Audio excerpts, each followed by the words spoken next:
राधे राधे साथियों, आज हम जानेंगे कि भगवत गीता में ऐसा क्या ज्ञान है जो हमारे विद्यार्थी जीवन में भी काम में आ सकता है। बहुत से बच्चों के सवाल होते हैं कि भैया जैसे विवेक बिंद्रा सर हुए और भी कई लोग हैं, वो बताते हैं वही क्या हमारे आचार्य ऋषि मुनि भी बताया करते थे कि भगवत गीता में दुनिया के जितने भी सवाल हैं उनके हल हैं। आखिरकार इस छोटी सी बुक में कह सकते हैं कि इतना ज्ञान कैसे आया। तो चलिए जानते हैं हम पहले ही श्लोक से कि ये हमारे लिए या विद्यार्थी जीवन के लिए किस प्रकार से लाभदायी है। ठीक है, क्योंकि बच्चों का सबसे पहला क्वेश्चन यही होता है कि हम पढ़ें क्या, पढ़ें कैसे। ठीक है, ज़्यादातर लोगों को तो पता होता है कि करना क्या है, लेकिन ये उन बच्चों के लिए है जो बहुत ज़्यादा जिज्ञासु रहते हैं कि हम करें तो करें कैसे, मन लगाएं कैसे। थोड़ी देर बैठते हैं पढ़ने के लिए, फिर मन ऊब जाता है क्योंकि पहली बार तो सिलेबस बहुत ज़्यादा बोरिंग है। दूसरी चीज़, पढ़ते ही आलस आने लगता है। तीसरी चीज़,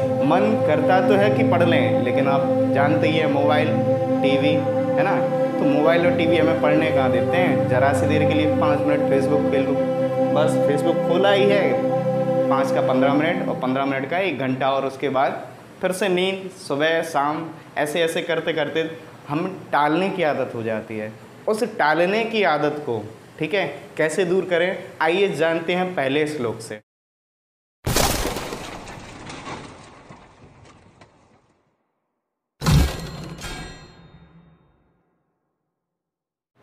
तो सबसे पहले हमें ये जानने की आवश्यकता है कि भगवत गीता कोई धार्मिक पुराण या ग्रंथ नहीं है, क्योंकि जब भगवान श्री कृष्ण ने अर्जुन को ये ज्ञान दिया था तब रिलीजियंस एग्जिस्ट ही नहीं करते थे। आज से 5000 साल पहले ना ही कोई धर्म आया था, ना ही कुछ था।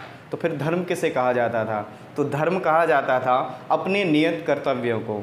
जैसे कि अगर कोई पुत्र है तो उसे माता पिता की सेवा करना चाहिए, तो ये कहलाता था पुत्र का धर्म। ठीक है, और अगर ऐसे ही कोई पत्नी है या पति है तो उनका अपने पति और पत्नी के प्रति जो कर्तव्य होता था उसे कहा जाता था पत्नी धर्म या पति धर्म। अब ऐसे ही जैसे गुरु की सेवा ये कहलाता था एक शिष्य का कर्तव्य, तो इसको धर्म कहा जाता था। आने वाली पीढ़ियों ने या कह सकते हैं शताब्दियों में ये चीज़ें चेंज होती गई।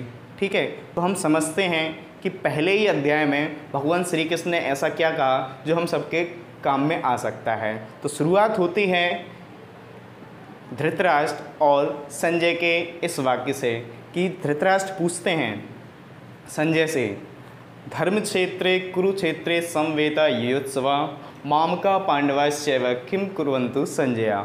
मतलब सबसे पहले ही उन्होंने पूछा, तो पहले ही अध्याय के पहले ही श्लोक में धृतराष्ट्र ने यही पूछा कि धर्म क्षेत्रे कुरुक्षेत्रे, मतलब कि कुरुक्षेत्र को क्या कहा गया?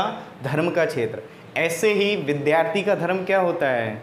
शिक्षा, अध्ययन करना, पढ़ाई करना। लेकिन हम इससे भटकते क्यों हैं? उसका रीज़न भी इसी में दिया गया है कि समवेता युयोत्सवा, मतलब समवेता का मतलब होता है एकत्रित होना, इकट्ठा होना, और युयोत्सवा का मतलब होता है युद्ध के लिए।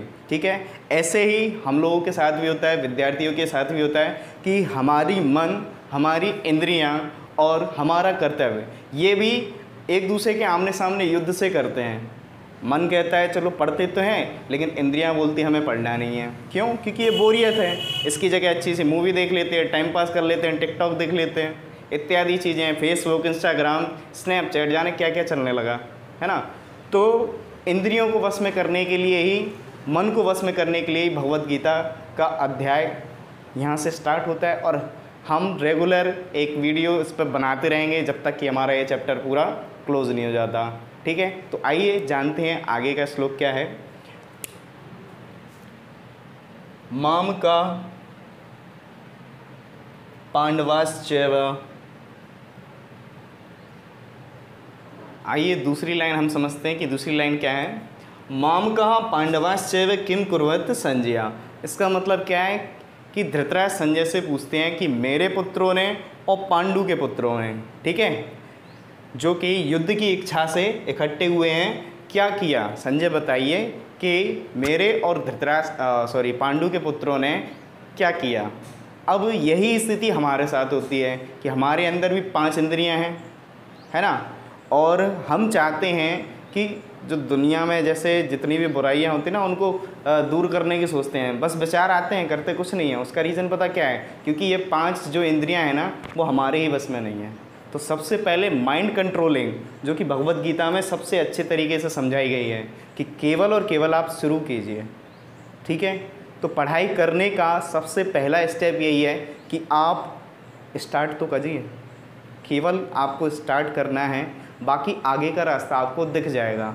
कैसे दिखेगा? उसका सीधा सिंपल आंसर यही है कि जिस प्रकार से अगर आप जंगल में जाते हैं और मान लीजिए आपके पास लालटेन है, ठीक है, घना जंगल है, अंधेरा जंगल है, अगर उस लालटेन की सहायता से केवल आपको 20 कदम के दूर का ही दिखता है, तो क्या आप उसकी सहायता से 200 मील का जंगल पार कर पाएंगे?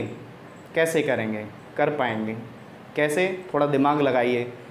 20 कदम दिख रहे हैं, 20 कदम तो चलिए, आगे के 20 कदम और दिखेंगे, 20-20 कदम करते करते आप 200 मील का जंगल पार कर जाएंगे।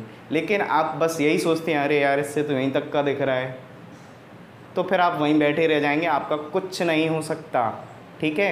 आ रहा है समझ में कि कम से कम आपको स्टार्ट करना ही करना है। भूल जाइए मंडे से करूँगा, संडे से करूँगा, 1 तारीख से करूँगा, 15 तारीख से करूँगा, 10 तारीख से करूँगा, ये सब टालने के नियम हैं। जिस टाइम आपके दिमाग में ये आ गया कि मुझे पढ़ना है तो बस स्टार्ट कर दीजिए। आप पहले तो कुछ नहीं कर रहे थे ना, अब तो कम से कम 1 चैप्टर पढ़ लो। 1 चैप्टर नहीं पढ़ सकते तो कम से कम आधा पढ़ लो। आधा नहीं कर पा रहे 10 क्वेश्चन कर लो, अगले दिन से स्टार्ट। बस एक हैबिट डालनी है, केवल और केवल हैबिट। तो आज से स्टार्ट करें और जुड़े रहिए हमारे चैनल के साथ। धन्यवाद।